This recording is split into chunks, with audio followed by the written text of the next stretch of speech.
醒神醒神，靚仔靚女，係啦，咁啊呢個地方呢，冰天雪地啊，好似今日呢就水靜河飛啊，嚟緊嘅假日呢就人山人海啦。咁聽日啦，聽晚啦就係2026年啦1月28號谷草絲跑道。咁原本揀咗隻馬，不過應該未必係冷門嘅。咁照講咗先啦，精選馬匹為第7場8號仍然威風。除咗個二檔之外呢，再配翻班得禮。我覺得好多戰意上呢都好明顯啊！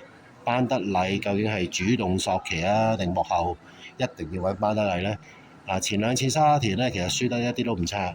再跑翻谷草千二有個咁嘅二檔，希望唔好太熱啦，希望唔好變成大熱門咯。另外嗰5匹馬呢，就會喺字幕嗰度顯示嘅啦。睇下另外嗰兩關會唔會好似呢度咁冰天雪地有冷有熱之下匯埋一齊，成為成功過3關呢？諗起另外嗰4隻都好凍啊！